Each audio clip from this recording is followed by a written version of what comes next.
What we're going to build is a simple audit log for a Notion database, specifically properties for that database that you might be interested in seeing in history of. As you can see here, we've got a task and that has an assignee, and on the right side, this is what we're going to build, is a log here showing the changes that initially the assignee was empty, then it was set to me, then cleared, then a bit of back and forth.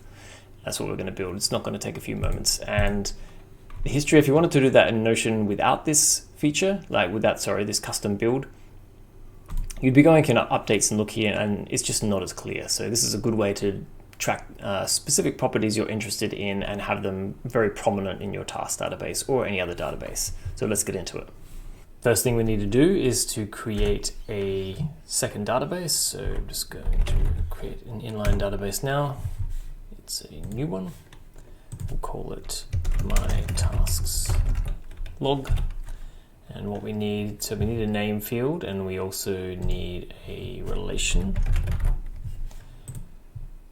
We're going to do that related to my tasks. That one. And we'll make it a duo relation. And on the other table, we'll just call it log. Keep it nice and simple. That's done, and we're going to show the created time one. Here it is, it's just the default one. And additionally, one more, do a formula, and we'll call that one maybe just timestamp or something like that. And what this is going to be is just a more readable version of what we've, of the time. So, because the default one is kind of long. So I prepared this one earlier. You can check the description in the video or wherever you happen to be looking, and I'll share this one. Otherwise, I'll just leave it on the screen for a moment. You can see, but essentially what this does is if it's under an hour or a day, it's just going to say the time in minutes or hours, and like how long ago that was. Otherwise, it'll show a shortened version of the time or the date. It's just going to make it easier for us to read that later. And that's it. That's all we need, I believe, for the second database. So now we're going to move on back to your original database, and we're going to create our first automation. I'm going to call that, let's say, log initial assignee. Usually your initial assignee will probably be empty unless perhaps you're creating it with a template or something like that. I think there's probably a few ways you can do that. So what I'm going to do is every time the page is added, we're going to add a page to the my tasks log database. There it is. And we're going to set the name to, going to paste that in, didn't format too well. So if you're pasting from what I provided, you just need to see when you put the cursor there, and you'll see it says trigger page. So then just click that and it will kind of recognize what it is. Otherwise it just kind of thinks it's some text. It doesn't realize you actually want it to be this. So kind of find function prop. Okay, probably need to fix that as well then. So what we're going to trigger page.assignee. Trigger page.assignee.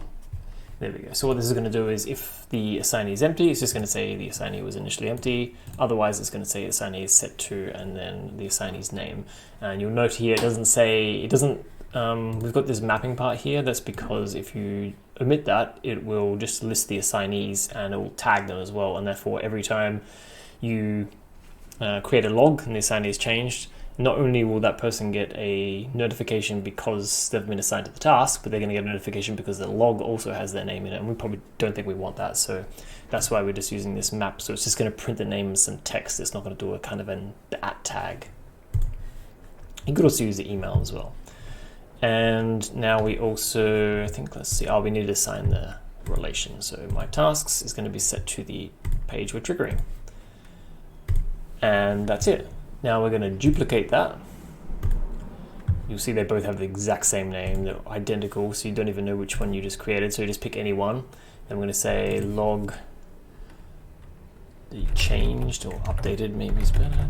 Updated assignee. So we're going to change that. So instead of on page added, it's going to be on the assignee changed, and specifically that it is edited, or And now just go to this. I'm going to make a small change here.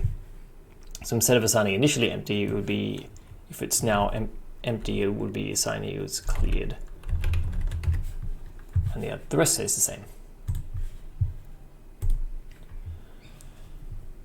And that should be it. So now if we do a test, let's say we're going to say my first task, no assignee initially.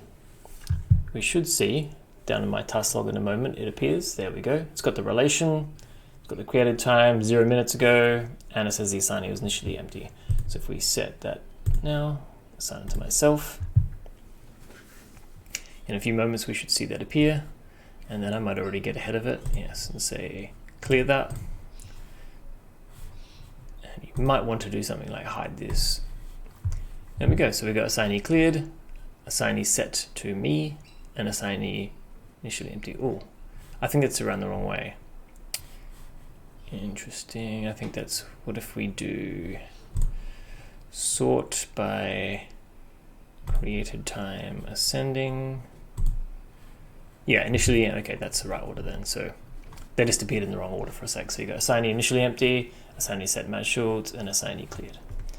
So that's cool, but we probably want it in the task itself. That's probably the context in which we're interested. So I'm just going to make that full screen. So let's say we're in my first task here.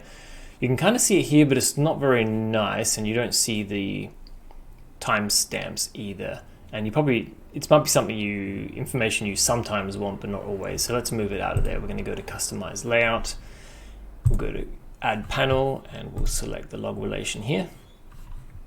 And that's almost it really. See, as you can see, that removed it from the left section there. We'll go apply to all pages. And now if you click, you can click view details here, or up in the top right, there's also view details. And we can add one extra thing here. Click the 3 dots and go over to the timestamp. This is where our timestamp comes in handy. And there we go. Now you've got that information there. And if you make a change here, let's assign it back to me. Then in a few moments that should appear there. Should say probably 0 minutes ago. Look at that, assignee set to me. And then you've got a log here, you can make your changes and you've got a log. So perfect. And then you can apply the same thing to the status, for example. Status is probably a good one. And yeah, so I don't think you can change things like the icon. There's only so much you can do here, but this is, let's say, much simpler than looking at the, or can be simpler than looking at the, where is it? This is the built-in one here. So this is not too bad, as you can see. Well, actually, no, this is not very useful at all. It just says log. Yeah, so as you can see, the Notion's built-in one, it generally has everything in it, but it consolidates it a bit, and it can get messy with the content because the changes to the content will be here too. And if there's a lot of changes to that, it's kind of hard to filter through and kind of see the history if there's just some key properties you're after, the history of those properties. So that's why if we view this, that's much simpler. And I believe that's it. Enjoy.